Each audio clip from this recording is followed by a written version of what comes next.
Right, yeah, welcome. We started filming. Okay, welcome to the third edition of the Poet Behind the Mic. Yeah, I love you guys. I love you guys. Love you guys. Thank you guys. Amazing audience. So, the Poet Behind the Mic is technically Ayo Fawole presents Global City Productions. Cut the Chat. It's technically an ode to the poet. For me, it's about people who perform. It could be an artist that's rapping on the stage today, Cheese. People that perform to come up and perform, show their art form, and also let us know who they are and talk. It's their platform for them to talk. A lot of the time when I perform, when we're on stage, we feel rushed and we don't get to show who we are and exactly what kind of motivates us and keeps us moving and why we do what we do. So here, we're going to ask the poet questions. You, the audience, can ask the poet questions. I'm going to ask the poet questions and kind of get more of an insight into the poet behind the mic, basically. And let them show you what they're working with. You know what I mean? Really. So yeah. Please react. Don't disturb when people are performing. Please listen. Please don't talk. Be nice. If you're performing, enjoy yourself. If you're not, enjoy yourself. Have a lovely afternoon, everyone. Thank you for being here. God bless your families. Enjoy your lives. Hope your fathers are all good. There's cake at the back. There's food upstairs. We're gonna have fun. We're going to touch on different things today. I'm excited. We've got Bill Daggs in the house. We've got Nemo. We've got Cheese. We've got Tiffany Marsh. And we've got Amy. Where are you? Over there. And then, of course, you've got me, Ayo Fawole, plus Global City Productions. Gracefully Cakes. We've got food cooking upstairs as well. Please, the food's amazing as well. So it's going to be a nice one. We're here till 10 o'clock. It's only 6 o'clock right now. Excuse my friends, but we're going to fuck it up. Yeah. Cool. So, without further ado, I'll tell you what I'll do. I already started, but I'll do another poem, and then I'll call on who's next in the book. And please, enjoy yourselves, yeah? Cool.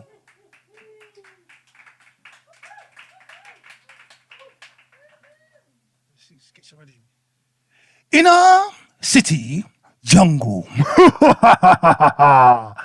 Belly starts to rumble. No time to be humble. Gonna have to hunt. Show a solid front. Can't let things phase you, betray you, delay you, lead you in the wrong direction. They say sex sells. Man them, don't follow your erection. Stop thinking with your cock. Boycott. I'm not buying. Do you stock affection? That's a better direction for everyone. You don't have to sell your sexuality. It's not the one. The way some people walk around is actually profanity. I mean, you can wear what you want. But why do I have to see it? It's horrific.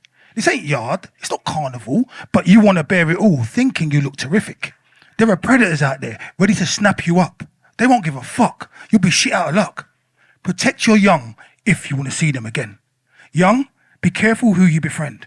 It could be your end. Look to the light. Fight a clean fight. Stay out of sight. In a city jungle. Be smart. Be humble. Pressure, don't crumble. Stand strong, live long, reproduce, learn the mating song. Read the signs, taste when the air smells wrong. Know when it's on. Be gone. It's survival of the fittest. Don't be a victim or a witness. In a city jungle. One rule, survive.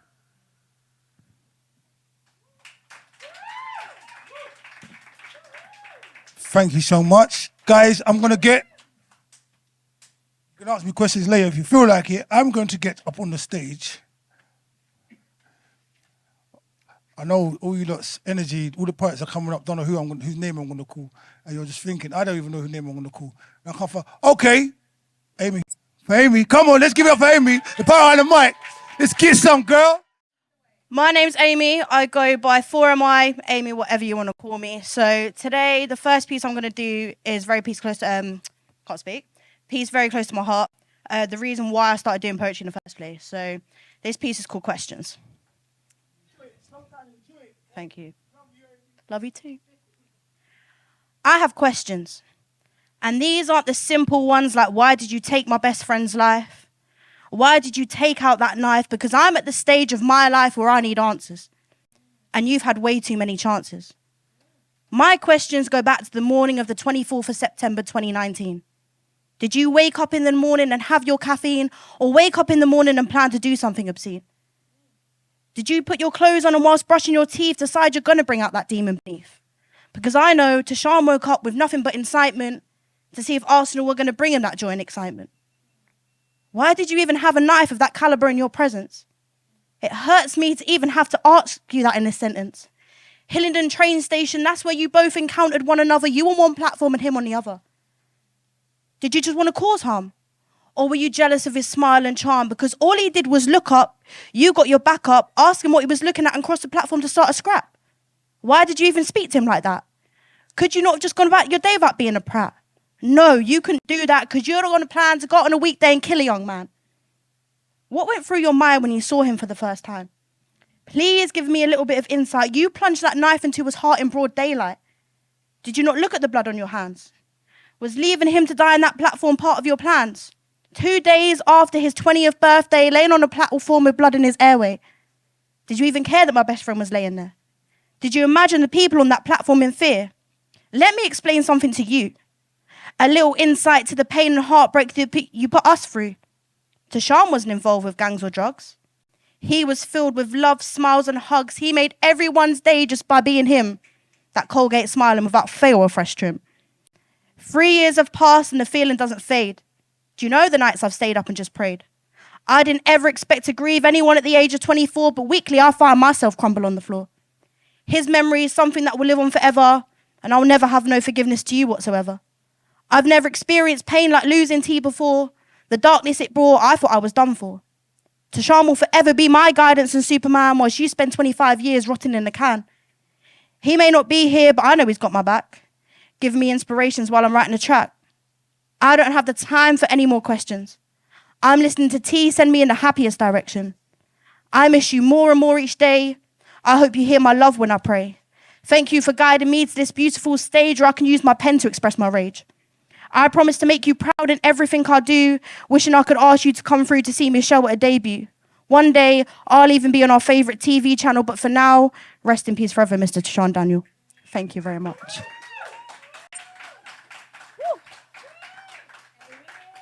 Go on. So, the next piece I'm going to go for, I'm going to switch it up a bit, lighthearted, a little love piece that I've written called A Soulmate Who Wasn't Meant to Be. So, if I could, I'd bottle up the way you look at me. I'd open it whenever I feel I need a kiss or maybe a little boost of confidence. If I could, I'd take that look and wear it like a jumper. And although feeling this way all the time would be nice, having you here would be better. You don't know it, but the way you make me feel was like no other. A feeling I've never felt from anyone but my brother. For the first time in my life, I don't feel ashamed by the way I look, and best believe me when I say that leaves me feeling kind of shook. But you have this kind, gentle smile, the kind that makes a girl fade away, the kind that makes me want to cuddle up to you and just want to stay. But how do I know if you're feeling the same? Or is this just a part of your rebound game? Because you say you don't catch feelings, and this isn't the position I want to be in when I'm self-healing. And now I've just realized that I sound scared. I don't want you to ever see me vulnerable because my heartbreaking isn't something I see as recoverable. Maybe I am just lonely. And these feelings will go away in time, or maybe I was destined to be there that day and everything's just fallen in line. I don't like asking, but this is where I need T to send me a sign. Because I want to ignore everything and take it slow. Because I know where this could go. Martin, a child running around doing up backflips whilst my head is being blocked by my heart's eclipse. How do I even bring this up to you? It's really not the easiest thing to do. Hey, babe, yeah, I've caught feelings. Then you call me crazy as I watch you leaving. I mean, I hope it goes the other way. Hey, babe, I'm kind of falling in love with you. You walk up to me, hold my face and say me too. But this isn't one of them Disney movies. I can't just point at you and say you, please. I have to be realistic to stop myself getting hurt, she says, laying in your bed wearing nothing but your shirt. In my life, I've lacked so much male attention, but with you, it's much more than sexual tension. Maybe I jump to conclusions too quickly or make expectations when you're with me. I can't ask you to invest all your time in my wants and needs when you have a journey in your own life to lead. See, I guess it was them times in your car smoking weed where I gained that confidence and let my heart bleed. Thinking, yeah, I can let this guy in and be who I want to be. Not thinking that people exist outside of you and me. So yeah, I guess it is easier said than done. Nights spent with you, the smiles and the fun. Am I really in this for the long run or just to find my someone? It's a battle of a self-love journey and being free from helpless worry. Or is it a new love story with my heart left feeling blurry?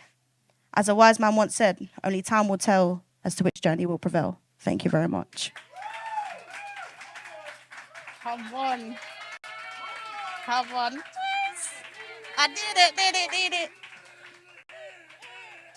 Is that you're going on? Trust me, man. That was amazing. I Let me was hear one more time nervous. for Amy, please. Please. You nervous, man? You was amazing. Well done. Well done. Might's a bit long. Let me ask you, the first poem that you performed, yeah? What inspired that poem? What went on and how hard was it for you to construe that into words? So for me, that's one of the hardest experiences I've ever been through in my life. My cousin was one of my best friends. Like we grew up together from little, me, my brother, and my cousin. 24th September, I was at work. I got a phone call from my dad saying, you need to come home. And I'm like, I'm at work, Dad, I can't go home. He's like, no, you need to come home. So I left. My cousin was on his way to see Arsenal play football. It was literally 2 days after his birthday. He got tickets for his birthday. Random attack. Some boy literally thought he was looking at him funny, crossed the platform, stabbed him straight through the heart. My cousin, 45 minutes, and unfortunately he passed away on the platform there and then. For me, obviously, like I said, it was hard, but you know what? I look at it now, I've got a guardian angel for life. Do you know what I mean? So as much as he isn't here with me now, I put my first event on yesterday, and as I got out of my car, there was a white feather on my seat. And it's little things like that where me, I'm like, yeah, he's still with me. Like, it's he inspires me every single day. I wear my wristband with his name on. He's got a photo of him in here. He's with me in everything I do. So he's the reason why I do what I do. So yeah, thank you very much. Sorry, guys. Nah, you say it's not about being sorry, yeah. This bloody right, man. It's not about being sorry. That's the whole point of this what we're doing here. Everyone writes poetry, they do things. Like, I'm not asking some more questions. There's a reason you do it. It's therapeutic, and there's stuff that you're trying to construe through it. It's obscure when we do it because we're writing it in poetry. So you'll have an opportunity to elaborate and let everyone know the feelings behind that, which is why you wrote in the first place. That's why I put pen to paper, do you know? So the next question I want to ask you is, when you had the feeling, you know the feeling of when you wrote it down, this poem, and other poems that touch your heart and that, and the difference between when you write it down and you say it out loud to yourself, and these instances where you actually perform it to people and you get a chance to show them, because you're showing a part of your soul, in essence. Do you know what I mean? For you, what's the difference? Like, how's that? It's a case of being vulnerable. Like, I've had these feelings for a long time. So when I wrote them down, it was my way of getting that anger out inside. So as you said, the questions at the beginning were to the person that done it. I've always wanted to actually send that piece to the person in prison and be like, look, this is how you made us feel. So I think for me, being able to speak that to other people and for you guys to understand, it's like a domino effect when someone's hurt. Like, obviously, it was my cousin, but like, it went down like to friends and like people outside of my family. So for people to experience that, it's not just the direct family that hit that, it's outside as well. That's why I wanted to write this piece and for people to feel that pain, you know? Yeah. Yeah. So questions from the audience. Here you go. 1 second. Go. Hopefully the mic can reach. 1 sec.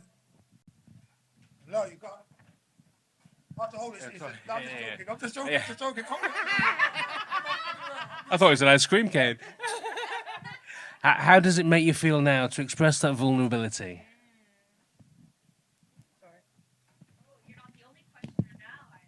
I'm proud that I can do it. Because before I wasn't able to do that, I was a person that bottled my emotions up quite a lot. So being able to be vulnerable on stage in front of you guys is a massive deal. But not only that, it gets his name out there, you know? Like I said, he was a good kid. So getting his name out there and giving the exposure to him, it makes me proud to do that as well. It's hard. Let's not get like, this is probably one of the poems that makes me like shake the most. Yeah, massively. Thank you. Anyone else have a question in the audience? Anyone? No, you all good? No question? Okay. You good? Can you come up or you get a shout out if you want?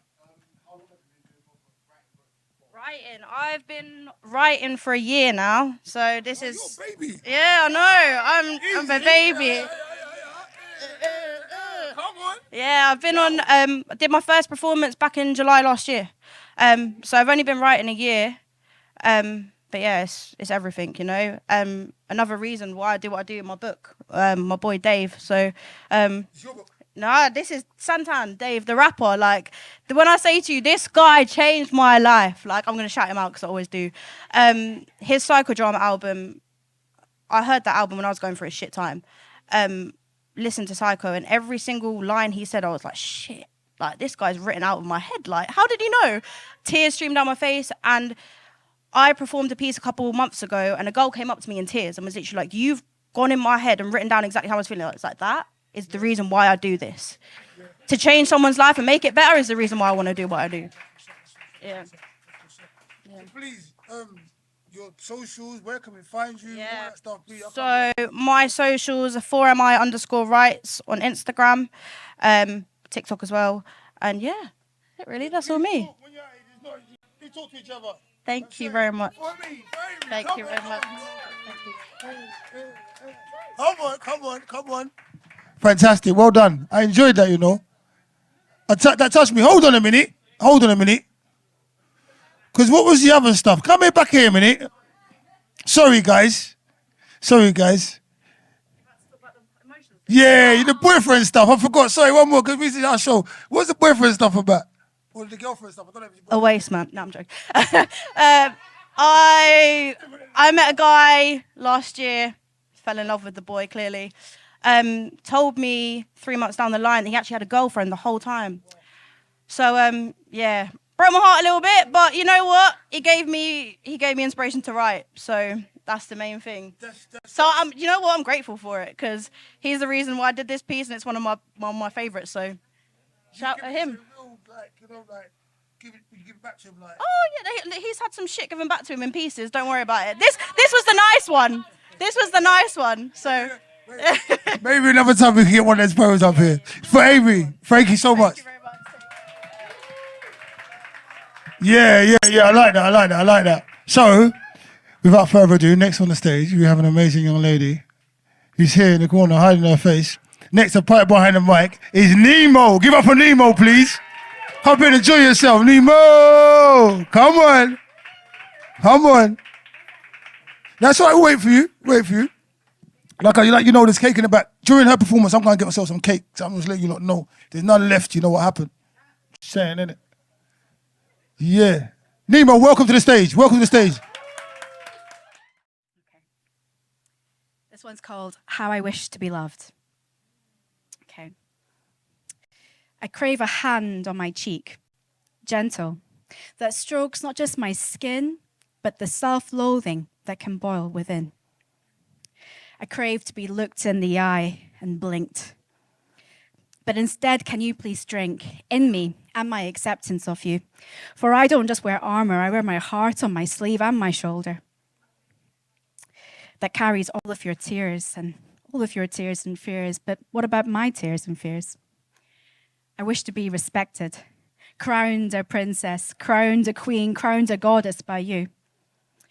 I wish to ask for more and to expect better without the noose of impending disappointment. I wish to no longer fight everyone's battles, but finally my own. Maybe these swords tell my story, but it's not always a nice story. You see, I need you to accept my rage. My rage, my deep, deep rage. For my rage is just as part of me as my love. For my rage is just as part of me as my kindness. For my rage is just the child in me that remains voiceless. For my rage is the woman who says yes to everything. For my rage is the doctor within me who never runs out of compassion. You see, what do I need the most? I need acceptance. I need me just to be me. Okay. Anyway. Okay. Oh. So, thanks. So, thank you very much. So the second one that was kind of like a prelude. So the second one is a bit more serious, a bit more storytelling. And the poem's called, this poem used to be called What's Love? And is now called To the Man and the Men Who Got Away. Okay. Thanks. They're all going, man, those guys, honestly. Come back. Just joking. Okay.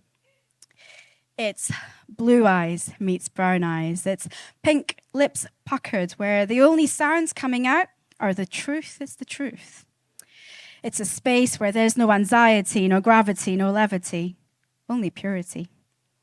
It's not where have you been, it's I've been waiting to see you.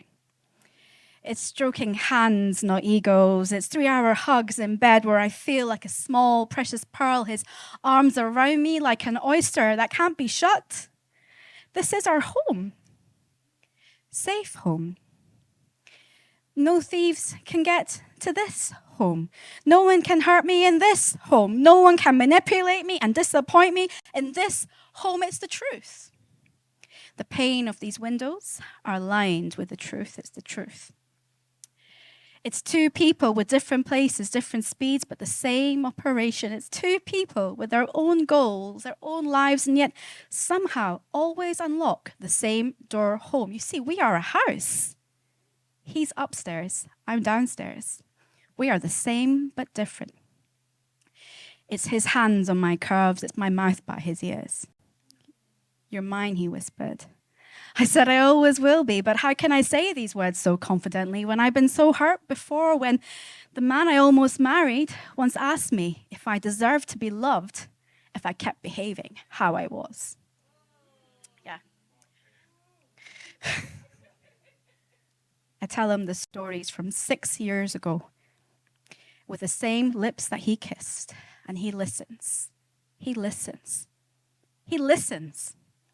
And he carries my trauma in his strong arms like he is carrying the fatherless baby I've hidden from the world this whole time. That baby needs love.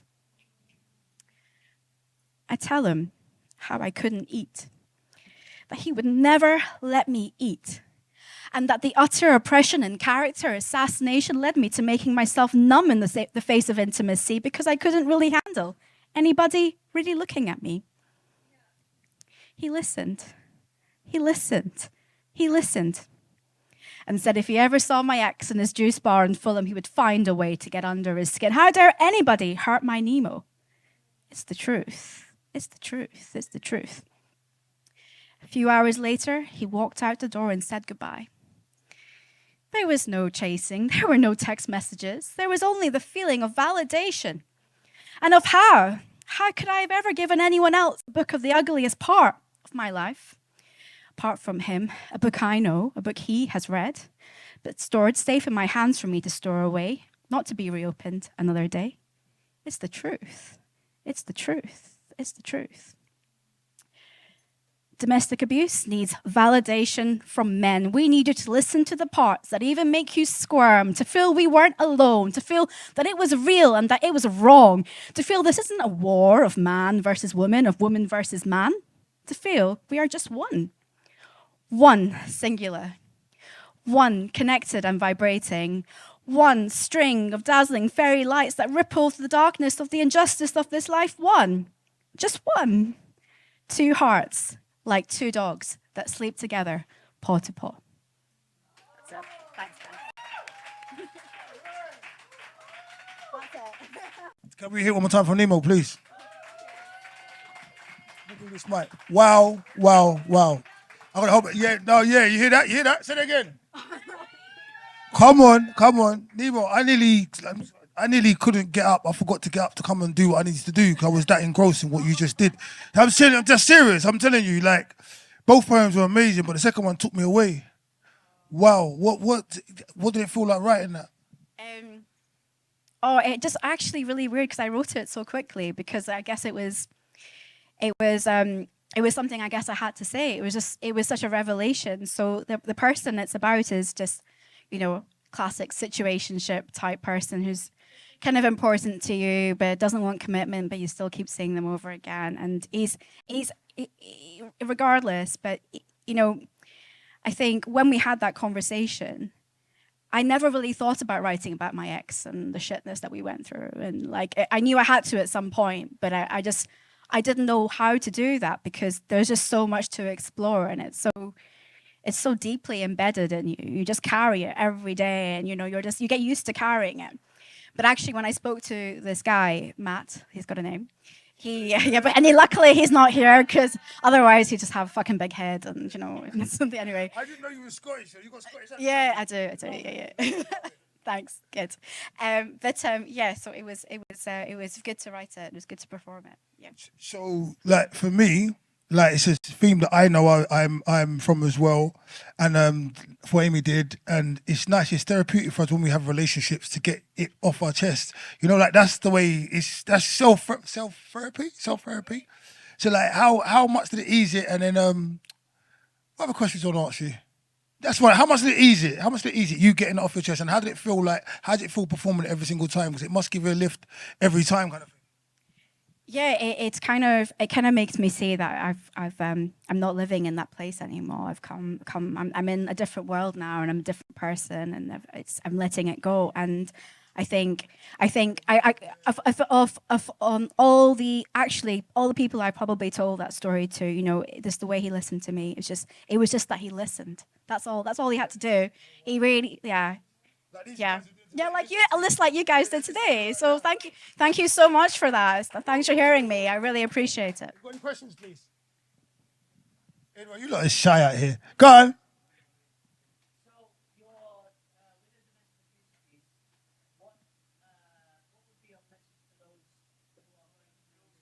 Oh, okay. With a domestic abuse piece, what would your message to people going through the same kind of thing? Amazing question. Nice question.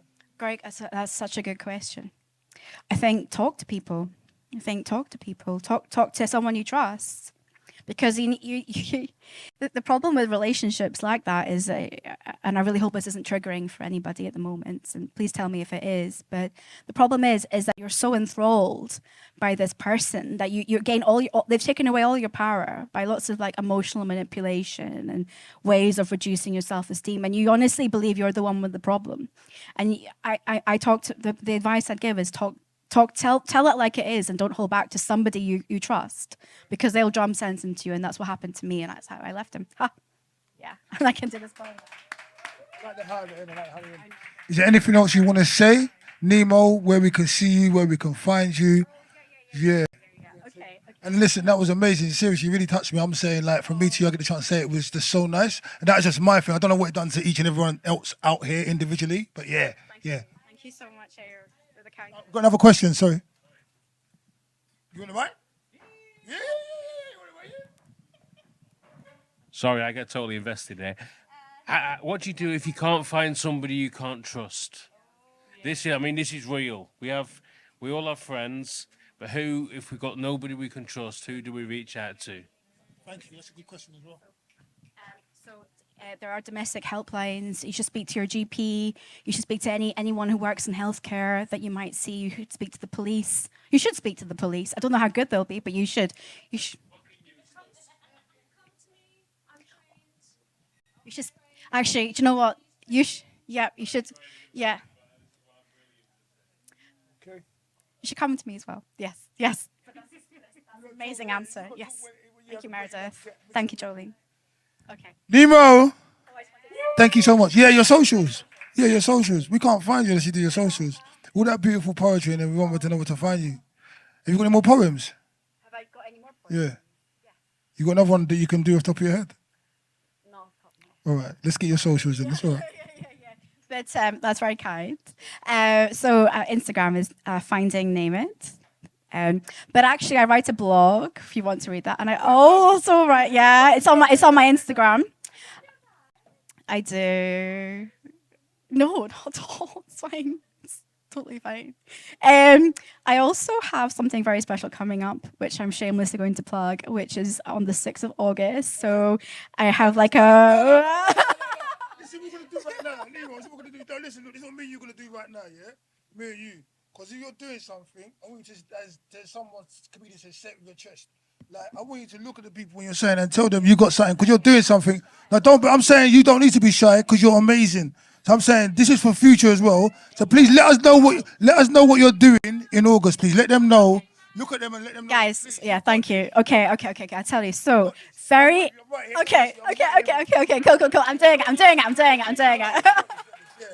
Remember this next time you're on stage. Go on. Okay, I know. I genuinely sometimes more confident than this. I have something really special coming up in August. So I'm doing like a 1 hour sort of show on Voices with my friend John Bevan, who's a very, very esteemed DJ, and we're doing an hour of curated poetry by me. Nice. and music, and it's it's going to be very very intense for 10 a.m. on a Sunday morning. But it's a 6th of August on Voices. Okay. 6th of August on Voices, 10 a.m. Yeah.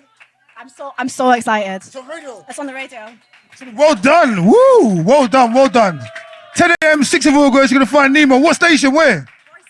On Voices Radio. Voices Radio. Well done. Well done. Thank you so much. Thank you. So keep you on for so long. Well done. Right. Next, we have coming to the stage an amazing poet. I met him at an event. I don't know. It was very random when I met him. We found out after I met him that we were very much connected through like the area, through history, through the stuff we've been through. He's an amazing poet. He's an amazing human being, as are you all. You're here today. I'm not just saying that. I feel your energy. So can we give it up, please? A lovely poet behind the mics. Warm welcome for Bill Dax. Come on. Bring it up. Bring it up. Bring it up. Bring it up. Come on. Come on. Give me the free. With the It's all yours, G. It's all yours, G. Come on.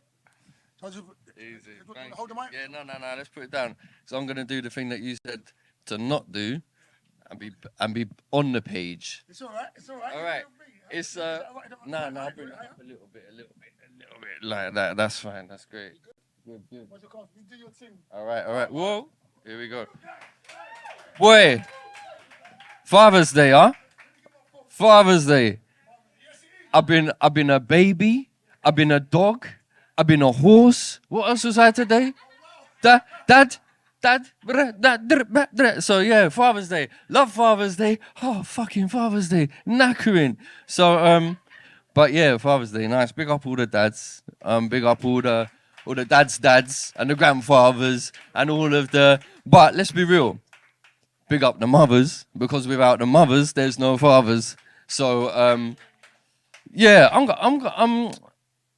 I'm just gonna go on about my family for the next little while, because that's inspiring me at the moment.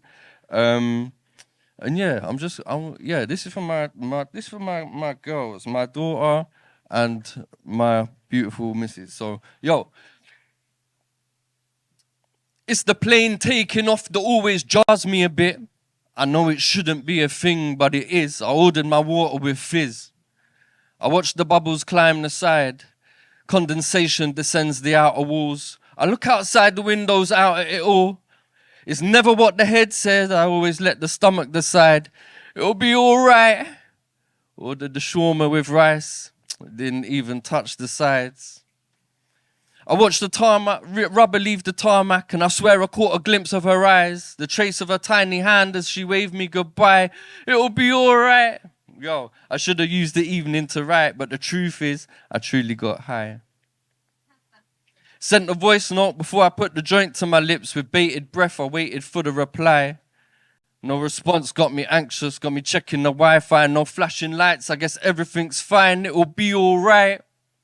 The text read, just landed, knackered. Call you in the morning, sleep well, good night. Put the joint to my lips. I reached across for the light. Should be pissed that I was smoking inside. Midnight gospel illuminates the plate and takeout boxes stretch the length of the tabletop. I watch with the attention of a toddler. Stone so laughed, those hard bits, yeah, they get a rewind. Reach across for the wine. I should have used this evening to write, but the truth is I peaked about 5. Thank you.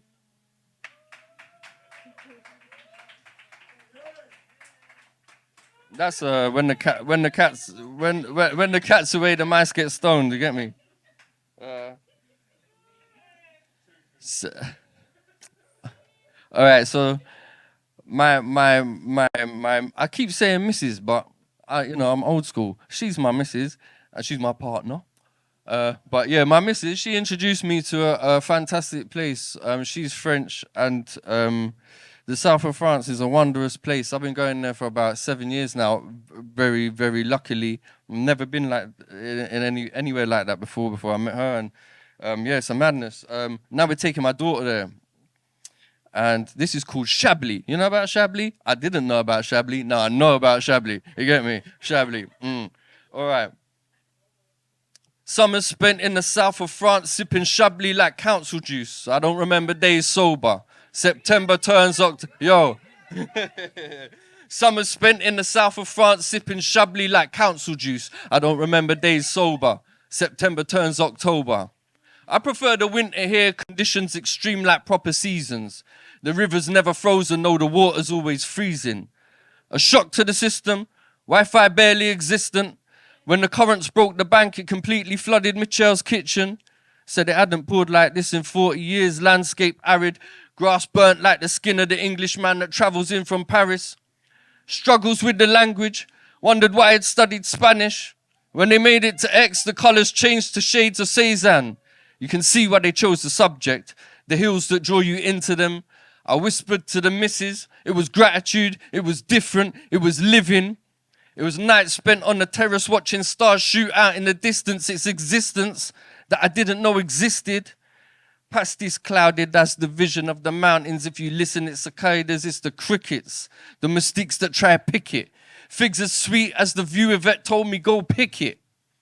Gave the fruit to my daughter, explained it's from your region. It's your legacy, it is special, it's exquisite. It's the reason that we visit. It's the 9-hour drives broken by campsites, lightning storms, lamplights, takeaway pizzas, hillside, watching sunsets. When the leaves turned black, all we needed was a love nest. Long before you came, just me and your mum, yeah? Long before you came, me and your mum there. Bald mice fly overhead, Elvis crooning on the square. Woken by the bells like, God knows that you're there. Make the most, yeah, it's been a good year. When they welcome you with open arms, open up and share. Said them bald mice flying overhead, Elvis crooning on the square. Woken by the bells like, God knows that you're here. Make the most, it's been a good year. When they welcome you with open arms, open up and share, yeah? Yeah, thanks.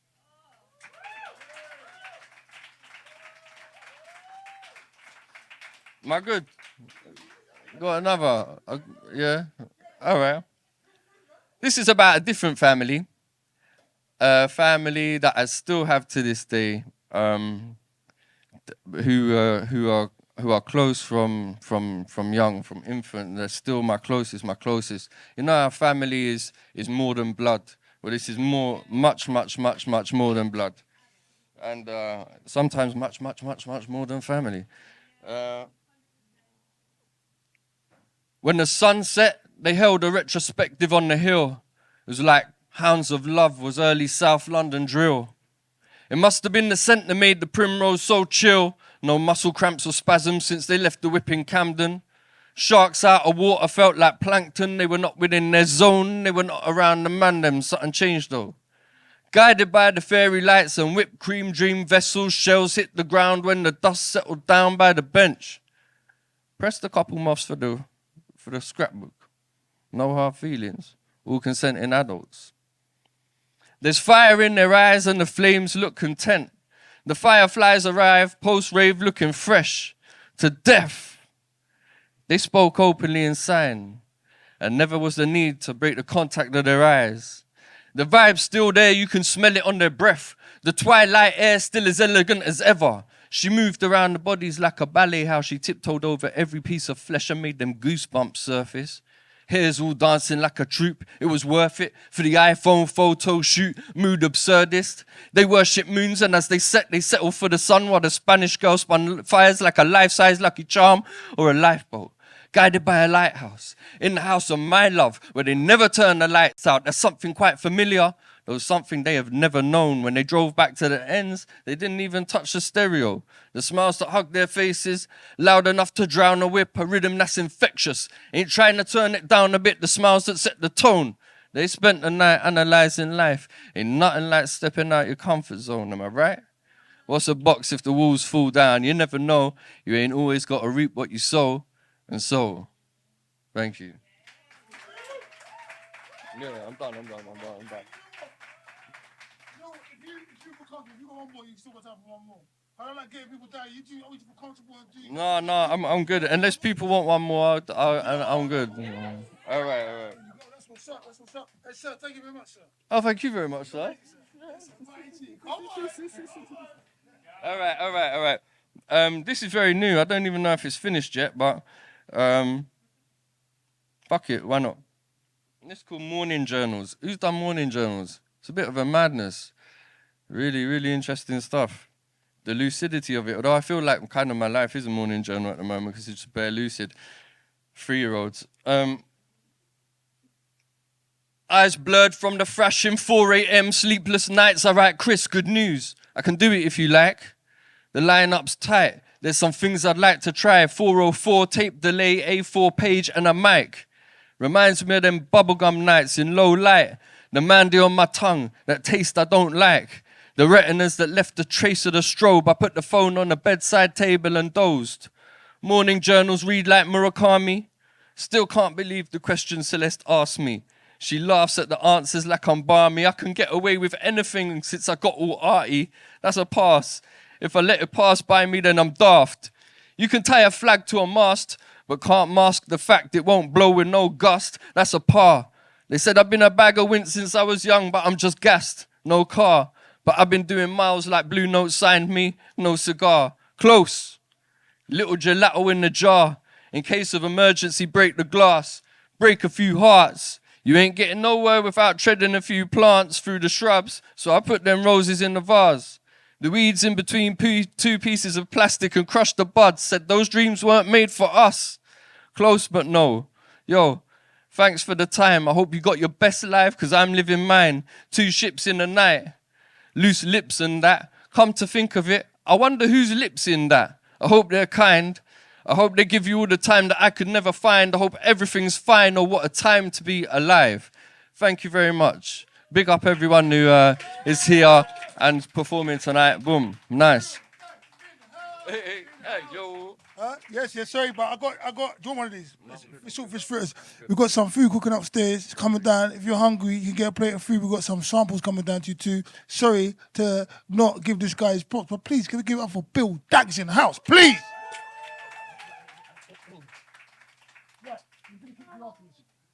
First thing I want to ask you, sir, is what's your process? How do you... I'm trying to ask you all different questions. The way you was writing and stuff, I mean, the way you was your poems and stuff. How do you start? Where do you start from? Like, what's your process? It's like I try and leave it to not think about it too much. I used to think about it a lot when I was rapping. I would think about it a lot more than I do now, and I have to just trust myself that the process works. I do a lot of like just free writing. A lot of free writing. I don't bother changing anything. Just go, and I don't start. I don't edit it. So the only editing I do is might take away syllables, add a few syllables so that it works rhythmically. But yeah, I just try to go and trust it that it's there. When did you start writing, sir? When I was 16, so 1998. 1998, looking good. Hey! I tell you, you're old like me, because you need a gunshot thing. Shit. Stop mogling up in this motherfucker. You know, my friend said, don't wear the fucking cardigan, you look like an old school teacher. I was like, what are you saying, man? I like the cardigan. We wear what we want to wear, innit? Yeah. What's your favourite thing, or what do you enjoy most about performing, or even just poetry as an entity? Because I'm coming down. Sorry, the sample. Sorry, Bill. Don't watch that. There are samples of cake at the back. When you get a sample of this, there is full food upstairs as well. But you know what I'm saying? Sorry, over to you, Bill. I can't even remember what you said. I'm thinking about fritters now. Best thing about performing, what I like about performing. I used to like performing a lot more when I was a kid, with a lot of Dutch courage in me. You know, I did a lot of undoing in the past. Like, I did a lot of undoing at 36. It's a bit late, but you know, I was still having a lot of fun, and I had to retreat into myself to come back out of myself. So for performing is kind of, I've had a rebirth. It's new again for me. Performing is like it's new again. I stopped writing for 6 years. I stopped writing. I stopped performing for 6 years. I had to shed some skin. So now I'm not sure what I like about performing. I'm all like bellies and nerves when I come up again. And now it's like, yeah, it's nice. You know what I like about performing? The conquering, the performance. That's beautiful, yo. That right there's poignant. Can you please say that again? And I like the way that it came to you because I like that. That's yeah. I like the conquering of the performance. Ah, Bill, nice. Come on. Any questions from our friend there? Go ahead. Ask questions, bro. No, yeah, go. Sorry, Tiffany. Sorry, Tiffany. Yes, sorry. There's another poet, Tiffany Mars, asking the question right now. Thank you, Tiffany. Do you want the mic? Yeah, I can hear you, yeah. Obviously, you're back on stage somewhat. Thank you. Welcome back. So I was going to say, like, I mean, are you looking to stay long now? How Yeah. So I had to get my head out of my ass when I was like 33. I started this process, and I went and studied a BA in art, in visual art, fine art. So I've been on this like art journey since like I just graduated. I got an MA now, master. You see me? First in the family, not that kind of master, a different master. First in the family, 8. Get me moving. Yeah. So now it's my practice is like wide now, and the performative space is definitely ingrained in the practice. So I'm here to stay. I'm back. Yeah. Come on. Yeah, go ahead. So what's the big thing for you? Is the big thing for you writing or performing? Writing, definitely. What inspires you to write? At the moment, it's like it's a lot of nostalgia in there, but it's getting the balance of not falling too deep in nostalgia and being present in the moment. My family is really inspiring me. Since having my daughter, that I write a lot about her. She's probably gonna hate it when she's older, but she's 3 years old now. Yeah, that's how I feel. It's a fucking bless her. She's in it. Yeah, you're right. Hi. Yeah.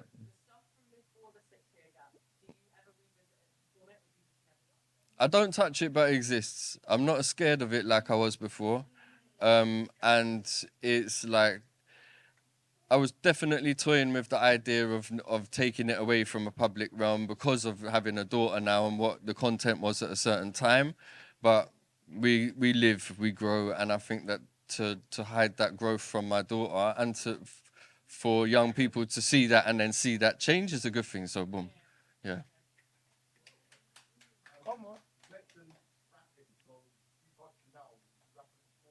I was rapping before, yeah. I'm still rapping now. I just finished an album with my boy. We were rapping like, yeah, wicked. All right. I'm gonna hear you anyway. Yeah. I'm back in. Sorry. Yeah, we're just finishing it. We're in post now. It's like the first time we were rapping together when we were kids, and through a long time. Then the last thing we made was in 2011, and now we've just had fun making this new thing. So it's in post.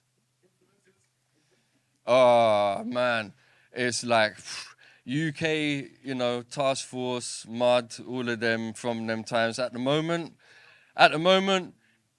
anything from Backwards Records, Billy Woods, Elucid, all of that lot. I'm just yeah. I'm trying not to listen too much, but yeah. Yeah. Is that You can cuss over. You want to cuss over? It's all right. You can stay there if you want. So cool, my G. Come on. Is there anything you want to talk about, like this mic, man. Like what poetry means to you, or anything you want to say about poetry, or anything about your journey as an artist, or anything, like this. That's what I'm saying. At this stage, and I hope you feel comfortable. Whenever else feels comfortable up here, is about not rushing people and letting you say what you want to say, whatever comes to me. Like that free writing. This is like, you know what I'm saying. So, is there anything you want to say, or even ask any other poets or anything? No, I think like there's a thread that I picked up with you and this therapy thing, with writing. Which personally I had to be really careful with because I thought I was doing all my therapy through writing, and realized that I was still as fucked up as I was with writing all of this shit. But I think for me, the writing is undoing the knots on the path to understanding, and it is imperative that I write to understand my movements and the footsteps that I've left. Writing before was like, writing before was tracing trauma for me and understanding why I was so traumatic to myself and harmful to myself at one stage in time, and why I was in harmful, toxic situations and thinking that it was a positive space. And so I was able to undo the knots, but I wasn't able to put into practice trying to break free from the cycles that I put myself into. And since professional help to understand them, my writing is now a tool of just letting go and trying not to, because the other thing is, when you go into spaces with writing, you take on that mood, that like I would get so deep, I'd be writing these things and I couldn't function in the world because people would be like, why are you pissed off? I'm like, I'm not pissed off, and my face would be like drenched in something, you know what I mean? Yeah, and it's like I'm living that. I was anyway. So now I'm trying to, listen. It's a sacred thing to be able to write. Full stop. Like it's a sacred thing to be able to try and understand. Yeah, just full stop writing. Is a very poignant practice medium. Yeah, and then to be able to reach sensitively others and bring them into you, hoping that you're sharing something. I think that's a very a powerful tool. So yeah, so big up the writers, proper big up the writers. Yeah. I love that, bro. I love that. There's a reason we out here. Like, we're enjoying ourselves, loving it. I feel a little bit educated within life, not just the poetry. I love that. This mic's too low for me, but I love that. Bill Dice, guys. You got one more question? Okay, go ahead. We're gonna have an interval after this anyway, so it's all good. We're gonna have food upstairs, cake in the back. So go ahead, give me that question. Do you think by writing you'll be able to express yourself in a way you wouldn't have been able to otherwise? Yes and no, because I've luckily had the tools to be able to express myself. I didn't feel like I was up against anything when trying to express myself. I think now it's just a bit more, or it just got a bit more tailored, I suppose. Yeah, well, I'm writing the roadmap. Yeah, I think. Yeah, I'm drawing it.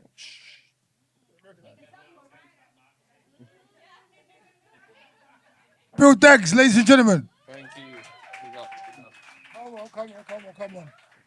All right, so we're gonna.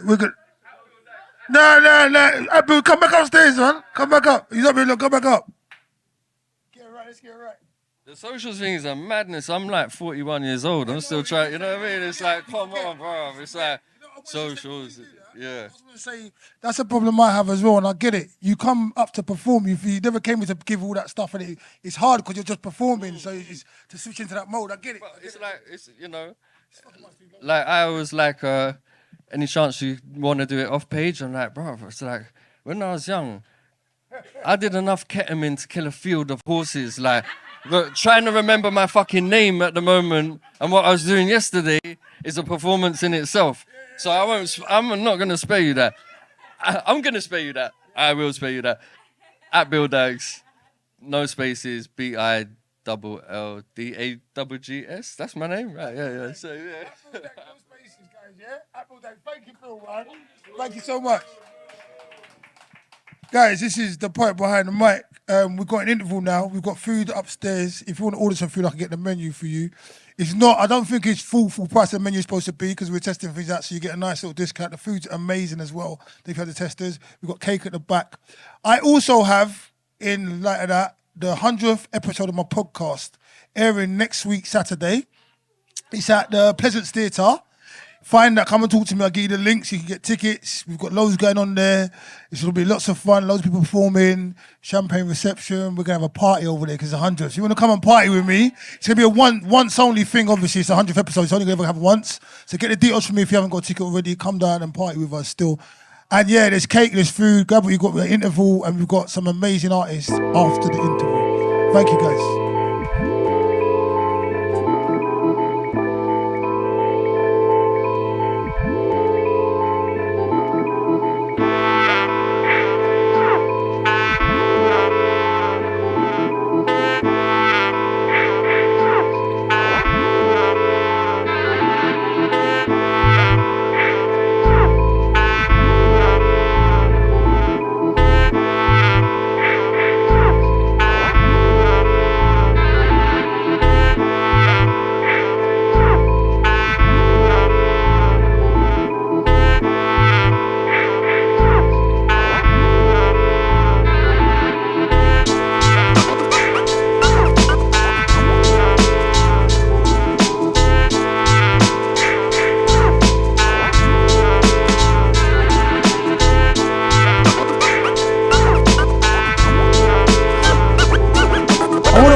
It's my duty. Whatever happened to real beauty? I mean, I know it's still out there, but equally, some people don't care. Sending out an SOS, help's needed, and it's not the way you dress or do your hair. It's the way you stress me out. The ugliness oozes from inside out. I've met gorgeous people who cause me to doubt. Is beauty only skin deep? Nah, that's not true. It's deeper than that. It's dictated by you. How you talk and what you do. It comes from a different source.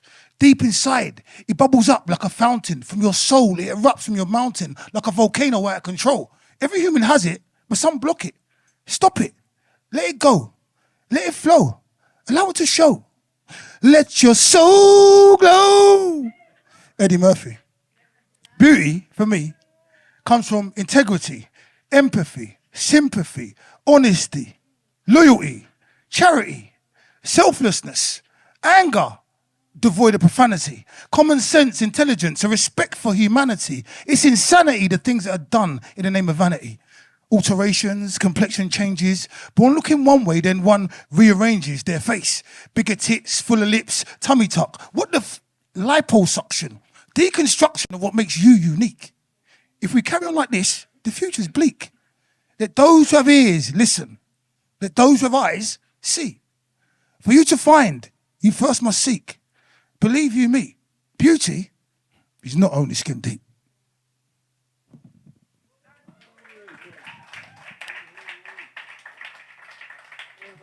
Thank you very much, sir. Thank you very much. And on that note, we have an amazing, wonderful, beautiful person, outside and inside. Tiffany Marsh, the poet by the mic. Come up here. Come up here and do your thing, girl. Come on, girl. Come on. Where's the mic? You need a mic. Okay? Thank you. Is that cool there? That is. That's good. That's good. That's good. Thank you. Get 'em, girl. Thank you. Good evening, all. Hi. So it's Tiffany Marsa. All right. So I'm gonna be doing 3 pieces. Oftentimes I go from talking of love to self-love to cultural to whatever you might call it. But I dabble between 3 main categories. And I want to start with one that's quite important to me. Trying to do it by heart anyway. So it's called Malcolonified. Colonized by the organs that make me feel alive inside and help me be present to the outside. Suppressed by the tide. The movement of my small intestines attest to my time. A scale of my growth through time. A knot to my core. So tight. I'm surprised I'm not sore from constantly having to fold. It's so natural. I simply mold. And time to transform into the me I see, the me that hides vanquish and stands on her feet, a dictation. Up from my knees to my buttocks, onto my upper back, and right into my teeth, paralyzed, with nothing more but to firm my stride until striding becomes limping and limping becomes crumping.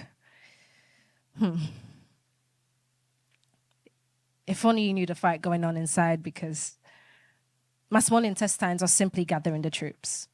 The pack of nerves that once went up now begin to find their way back down through my teeth to my upper back, down my spine, through my discs, and right into my inner thigh. And quite quickly, they begin to gather by the front line, weapons in position. The bomb is usually the one of choice, though. So overutilized. If only you could see how my eyes see me, boom. My stomach ignites. Warm to the touch. Explosive at the poke. The first part of me to feel the impact of my nuclear defeat. Then my lungs begin to speedily breathe. O2 in, CO2 out. Early menopause somehow begins to find its way out through my pores. Sweat clogged and turned into steam because you see, this army of accents only like to tease me.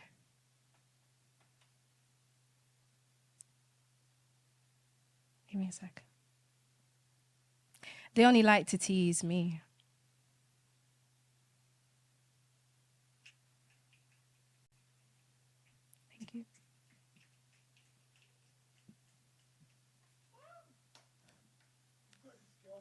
Thank you. Thank you. Oh, dramatic, thank you. You know, the bomb just went through. It's intense right now. All right. So I'm gonna go. My stomach ignites. Stone firm. Warm to the touch. Explosive at a poke. The first part of me to feel the impact of my anatomical defeat, my lungs then begin to feel the nuclear effects as I speedily breathe. O2 in, CO2 out. Early menopause somehow begins to find its way out through my pores.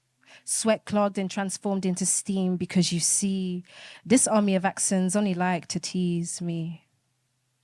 Make me feel like if I don't respond to their instructions, it could all end. For me, a knot to my throat, so tight I'm surprised I'm not sore from constantly having to capitulate. Hence why I feel to insulate. Protect my grace with grace that I've managed to fake. Could you imagine? Being colonized by the organs that make you feel alive inside and help you be present to the outside. This is how it feels like to be malcolonialized on sight.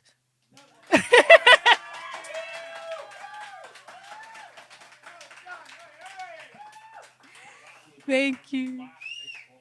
Oh, you know? Thank you. Okay, to not waste more time. So,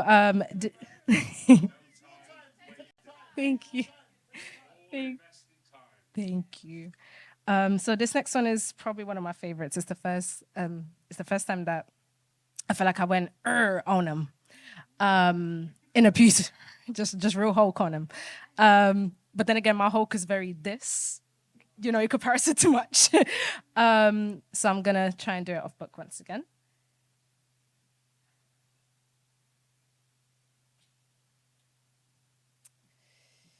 So it's called A Hand Sewer's Heartache. Ooh, I caught it. My heart. Second time that's happened. You would think we weren't connected by the cords of life, And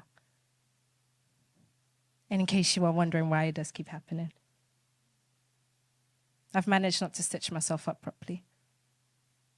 There's a scar right where it resides, so big I cover it up with appliques just to make myself look pretty, but I am torn and I am distressed.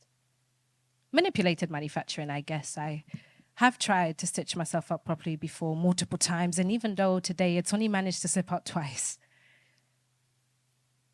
2 days ago, it hung on my kitchen table. 4 days prior, I cooked with it, but it hung so low, I almost cooked it in the process. A week ago, it actually managed to pump blood without any intervals. A month ago, it hung so low, I took it for a walk. A year ago, it was so swollen I couldn't move. Breath skipping, almost signaling for my inner child to double dutch its way into this healing. That's just how my heartache feels like to me, if I can even put a feeling to it. I am constantly heart-sitting, and even though days get better and I get better at stitching myself up properly, you would never believe me if I told you I was a graduated hand sewer. So I should really know better. That craftsmanship and delicacy come hand in hand. It should breathe it within me. So for goodness sake, Tiffany, please just finally stitch yourself up properly, but understand that I know what is wrong with me, and that is that I do not know how to be delicate with me. I have sat wondering what my autopsy would look like if someone was to open this tear wide open from my neck to my feet, whilst my heart pulsates at the speed of a seamstress's foot in a pedal of an industrial machine, yet there is no enough time, there is no enough delicacy, there is no enough stitching to patch this up yet. Every tear tears something new. Organs rare, flesh bare, exposure to the air, and I oxidize as I just lay here completely bare. A deeper realization of how dark I can be. But do you realize, as I have been speaking to you, my heart hasn't left me yet. It still pumps blood into me. So clearly there's something to keep here. Yet, as easily as I have been ripped open, I am expected to whip stitch myself back into anatomical perfection. But what if my liver decides to leave me next? Or my kidneys, or I am stuck constantly chasing these strings of life with this needle of mine that just doesn't know how to tie this knot, close this stitch. Maybe I should change my tools. I thought about opting for a zip, but then again, if I decide to do that, that means I'm just left here with easier access. Or maybe, just maybe, I should finally learn how to stitch myself up properly. Yeah, that should do it. Thank you.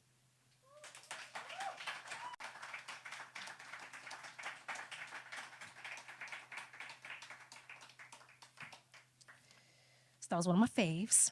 And now for Father's Day, I wanted to do one in homage to my daddy. Love the woohoo. So my last name that I go by in stage is Marsa, but I really have two last names, which is Marta Sahili. And the Sahili is from my dad's side. So this is called I'm a Sahili. My daddy once said to me, "Your soul is the ratification of all my wrongs." And I said, "Pardon?" As if being his daughter wasn't hard enough as it is, but my soul now is given one of the biggest responsibilities it has had to in a while. The acknowledgement that it's here to change more than one mark on earth, and that it's not solely my own, but rather the one my family home aimed to do, create stability, ability, access, and opportunity. But do I even know how to take care of me? Let alone fix a family tree and equally find the seed to root my own needs. I am a Sahili. I am a Sahili, I am a Sahili. In struggle, I used to repeat this mantra so effortlessly. I am a Sahili, I'll be fine. Nothing can come against me, because being a Sahili meant I could live till my hundreds with no trips to the doctors, because being a Sahili meant I was a warrior from birth. My daddy has explained to me that he was the only child out of many that could have been. So I considered myself a blessing to have been born out of the only descendant of Sahili blood in my roots that could echo the stories of my grandfather whenever he were to pass. May God rest his soul. That would show me what having a heart as big as the sun could feel like, and how painful that could be like in this lifetime. My daddy has said to me that he is sorry. That I'm hairy because of how expensive it is to maintain my self-confidence being a woman of Arabic genes, or that my period hurts me and he can't fix it, and that he made mistakes and is still trying to rectify them, but don't forget, he's a Sahili, he'll be fine. Nothing can come against him. My daddy has said so many things to me, and I'm just grateful that I still get to hear him speak. Thank you.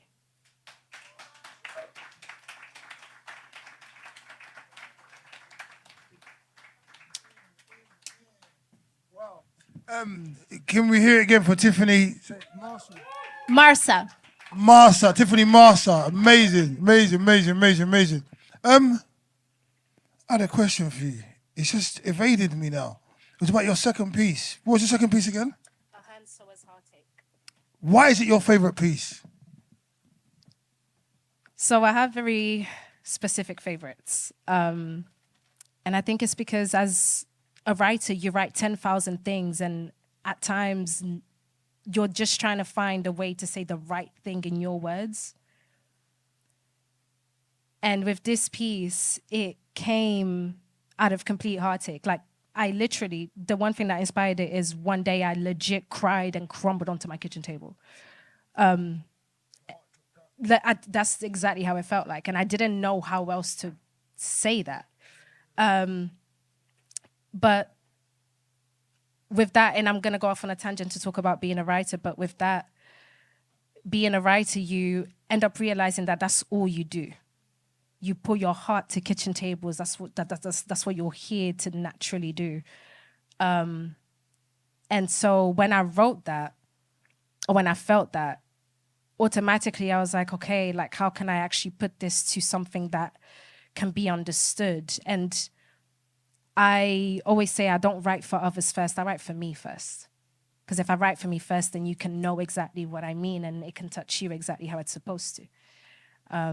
So that's why that piece is one of my favorites, yeah. Yeah, you're well put together. I like, yeah. Well put together answer as well. So, why did you first started writing poetry? And have you got anything, you mentioned Swahili's, which is, what kind of background is that? So I'm Lebanese, but Cape Verdean and Guinness as well. So I have like 3 different descendant histories, like right all up in my bloodstream. So I have plenty to work with. But Swahili is Arabic. So it stems, so my granddad, once again, may God rest his soul, explained to me that Swahili came from a fugitive. So he was running away and ended up at the beach and had to change his name. Your granddad? My granddad told me that. You know where he's running from? He was a fugitive, so he was a refugee, I think. It wasn't my granddad running away, but it was the story of where the lineage of that name comes from. And apparently he was just at the beach and he had to change his name. And I think he looked out at the ocean and he said, well, Swahili it is. So that's I guess so. I mean, my dad was the many of, my grandmother had a lot of miscarriages and my dad stayed. Praise God for that. And then, there's a lot that could have changed. The first piece was about a malformation I was born with. And so I could have gone right at birth. And here I am, completely a warrior. So there you go. So that's that. So, and why, I know you can write, but why do you write poetry? What does it do for you when you write poetry? Why do you write it? Why do you continue to write it? And why do you perform as well? And that's 3 questions. I can't help myself. No, I appreciate it. I forget questions too. So if I just start answering something that you didn't ask, please just correct me. It's your time to talk, man. Thank you. So why do I write? So I used to say I started doing it selfishly. I just wanted to get things out of my chest. I just didn't know what other way to. But really and truly, I started off in such a cliche way. I went through heartache. Oh my gosh. It was real. And the way I always explain it is my first written piece was a 4-page letter, and I didn't realize what that meant until, obviously, I'm a music freak, so exactly. So the moment I finished that letter and I was like, oh my gosh, this is exactly 4 pages, to Aaliyah, in my head, but it wasn't to her. So that kind of stuck with me, and then I fell in love for real, and I have to give this person props. I fell in love for real, and it was the first time that I ever felt writing being a calling for me. So the individual became a muse to me. He became, or your partner, whoever it was, became a muse. Yeah, they're not my partner anymore, but he played a big role in that. So a lot of my love pieces are about him. But if it wasn't for that feeling or that experience of life, I would not have what I have, legit. And it was the confidence that came from that as well. Like, he was the first person to ever tell me. I reminded him of his favorite poet. Little did he know that I had only ever written one thing ever in my life. Yeah. I'm not academically inclined. English is not my best. So it meant a lot to me, and I think it's definitely driven me to where I am now. Can't give him all the props because I am talented. But he does step in somewhere. Just one time. Guys, questions, please, anybody. Okay, so we'll start with Kat, then we'll go to Meredith. We'll take one from you as well, Nemo, and everyone else who wants to ask questions. Go ahead, Kat. Oh, that's a good question. To be honest, I have a selection of people who are available to me. But it's funny you asked that. Just one time. You know? But it's a funny question you asked because yesterday I wrote like a really good piece to me, but I know it needs fixing. And I was thinking, who the hell do I send it to? Because it does get to a point where you're like, do I bother people with this? Like how do I go about it? So that's a really good question because it's made me think, and I'm like who I'd send this to? Like who's available? So Look, right, you see in this room right now, you can find some new friends, some new people who help you around. I know there's plenty of people. That person was talking, there's another one with a hand up, but there's a few others. So don't yeah. thank you. Next question. Is it fair to say that what I'm seeing now, what I know from you, other performances I've seen, is it fair to say your poetry manifests in the body and then travels to the psyche and then into the universe? And is that a common theme for you, or is that just something you're channeling now in your writing journey? I've always been a hypersensitive person. And I didn't realize this until I started doing therapy. I feel everything on an overload. So if I'm in love, I'm in love. If I'm happy, I'm overjoyed. If I'm sad, I'm in tears. And so I didn't realize what that really was. I just thought, I don't know what this is. Like, it always comes from here. And, people will say chakras, and I don't disbelieve that. But there's definitely something that happens here first, without being so cliche. But it happens here, and then it goes here, and then here, and then here. So, yeah. No worries, thank you. Nemo.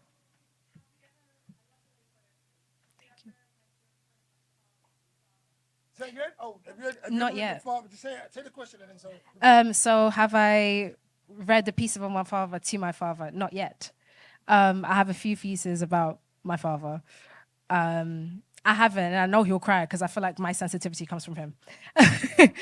So he would definitely cry, but I feel like no, not yet. It'll have its right time. Yeah, for sure. One more question, anyone? You good? What's that? Axe in the house. Yeah. Easy axe in the house. That's my brother over there. Come on. Tiffany, have you got anything you want to say, anything you want to get across about any of your pieces, any advice, anyone, anything you want to say? This is your time. Anything, I don't mind. Anything you want to ask anyone that was on the stage before, anything you want to do, it's your time. Thank you.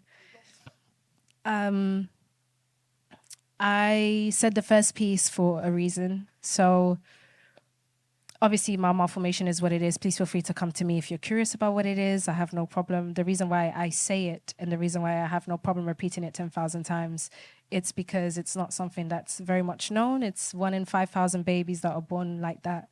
Until this day, I'm still trying to look for somebody who's exactly like me. So it's, do forgive me because obviously we're around food, but it's called anorectal malformation. So I wasn't born with a back passage, which means that I have a man-made one. So I don't have the natural anatomy that someone would to be able to control their muscles in the back or anything like that. Not necessarily my spine, but my derriere. To be, less vulgar. But it's as real as that is. So every day I go through fatigue, going through it. And it's not something that you can see very much, but, I carry a scar and I carry memories and there's pictures for evidence. But it's something that I didn't realize traumatized me the way it did until I grew. And I ended up seeing my mom a lot in my memories and a lot of pain and all these things. And I just have a lot of questions and I don't know anybody who goes through that. So I don't know if I'm almost like searching for that tribe essentially to almost try and understand. But equally so to actually bring it to light, like thinking about back home, like really and truly where I was born and raised in Portugal, where I was born. My whole aim, my parents' whole aim was to be born there and travel back to Africa. So to think that there's kids in Africa who could could be potentially being born with this, or people back home to my country, because many African countries have good hospitals, mine doesn't.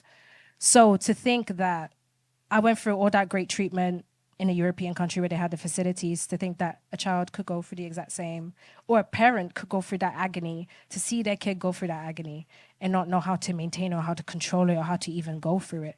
It's a lot of questions.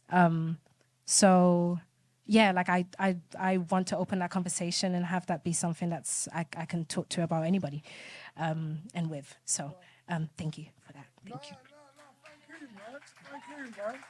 Thank you, man. Listen, you don't. I don't pop up, so I'm breaking my back. Sorry, I'm short. Yeah, I know. Mine's just been awkward. Thank you for being so brave, like, and sharing that with us. Because there's people out here, even that I know personally in here, that are going through stuff. People know people that are going through stuff, but you wouldn't know on outwardly looking at you or looking at certain people. And sometimes we just assume that everyone's doing well and doing good when they're going through stuff. So make it important to talk to people, not force information out of them, but talk to them. You lot see how I am. I'm a bit nuts and that, but like I talk to everyone. It's nice to talk and kind of like network with people that you know and you don't know. Just talk, man. Don't be afraid and shy and talk. And I respect everyone that's been on the stage, but thank you so much. Thank you so much. No, seriously, thank you so much. Come here, bring it in. Give me a hug as well, man. Come on. Give me 3 as well, though. Well done. Amazing poet, amazing energy, amazing entity. Come and say the name for me again, please. Tiffany Marsa. Tiffany Marsa. And for socials? I go by the number 4 DE Love of Writing, but catch me later anyway. And the name of your dad's father's father. Oh, Sahili. Oh, yeah, so Sahili. She's a Sahili out here, yeah? Very recognized. Come on, love. You take care. One more time for Tiffany Marshall Sahili, please. Get her some love, man. Come on. In a minute, we got the infamous Cheese coming to the stage. In a minute, we got him coming up. You ready with all this stuff over there, Crystal? You ready, yeah? You sure? We got DJ Crystal over here. Man, just living her best life, you know. I ain't heard hardly any music. Just eating and just drinking behind there. You know, I can't hear no music. I'm dancing, I can't hear no music. Where's the music? I'm dancing, I can't hear no music. Where's the music at? You're dancing nothing. You know what I mean? Like, wrong music, sorry. Yeah, what? I don't know what you're playing. Nah, allow me, man. DJ! No, DJ! What? Like this. Get out of here. Right, yeah, we got Cheese coming up in a minute. Yeah, that was nice. Everyone has been up here so far. Thank you so much for sharing your poetry. Like from the initial idea to writing, to get on the page, to performing. Thank you so much, all of you. You know who you are. You'll see the footage later on. Thank you, seriously, from the bottom of my heart. It's nice that you're sharing, man. I've been touched individually, I don't mean physically, but by all of you. Yeah, all of you. Not that I don't want you to, but not that I do want you to. But yeah, just keep it like that. You know what I'm saying? No, but amazing guys. We've got lovely food upstairs. We've got cakes at the back. Please talk. Grab your samples upstairs. We got Cheese come up to the stage. Give some love for Cheese, please. You open back, yeah? Come on. Good evening. Oh, you didn't bring the thing down for me, man. I wasn't sure of that. Good evening, everyone. I go by the name Ches, aka Cheese. I've done a podcast with Ayo before, and I don't know if you lot remember me saying that. My first ever performance, I went first. And now I'm going last, but why it feels like the first time is because I'm the only one that's actually doing music. You know, all the poems were great, beautiful, nice stories, beautiful stories, but I feel like I'm first because this is music now, innit? So yeah, without further ado, let's get it on. Hold on, can I move this? We'll turn it up. So I go by the name of Ches, aka Cheese. I've been rapping a couple years, but, you know, 2 steps forward, none back, that's a no-no. 2 steps forward, none back, that's a no-no. It's 2 steps forward, none back, that's a no-no. Can't see Cheese again, I'm a no-show. 2 steps forward, none back, that's a no-no. 2 steps forward, none back, that's a no-no. 2 steps forward, none back, that's a no-no. Can't see Cheese again, I'm a no-show. I turn my house into a home in 3 months flat. The smile on the Houston face, you can't beat that. The case I had a couple years ago, I beat that. Went jail in '06, I ain't been back. The screw said, I'll see you soon, I told him, lean back. Can't see cheese again, yeah, cataract. Hold tight, my brother Ninja with WhatsApp.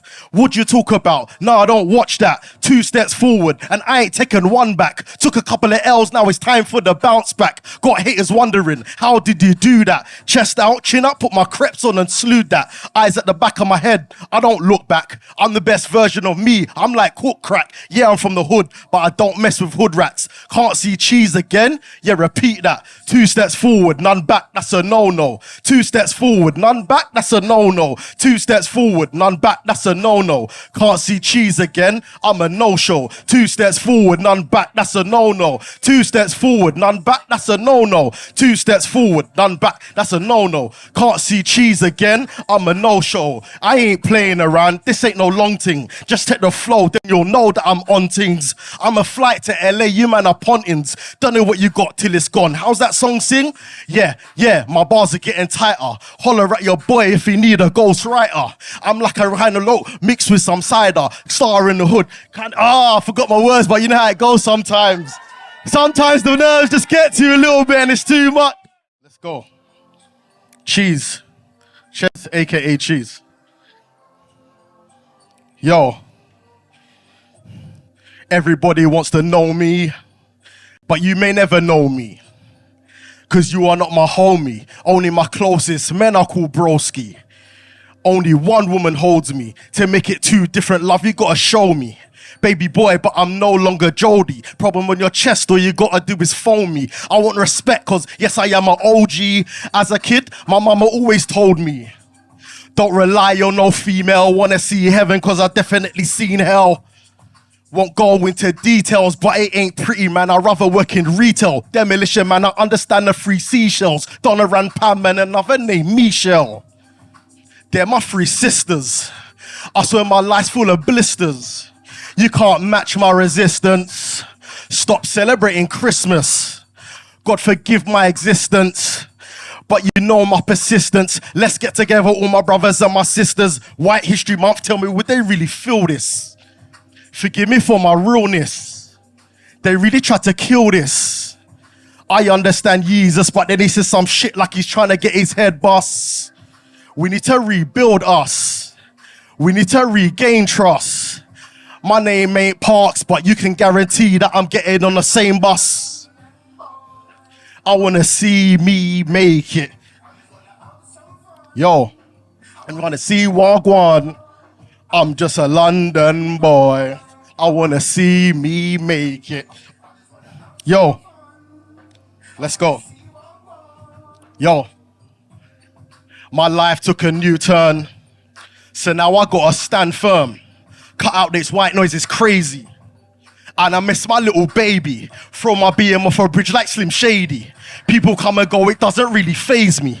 I don't care, and that might sound crazy. Use my intuition and it said they didn't rate me. Yeah, I've changed, but I've changed for the better, B. I got friends, I got fam, I got frenemies. You need the distance, I don't need your energy. Just spoke to God, you'll never guess what he said to me. Don't let that bullshit get to me. So don't check for me unless you gotta check for me. Been through the worst, now it's time for the best for me. Go ahead and think less of me. I beg you, stop stressing me. Carry on and keep testing me. You can wish, but you can never be me. I'm in a whole different category. Stop moving unsatisfactory. I'm on a whole new level, B. You might not recognize me. Yo, my life, I sterilized it.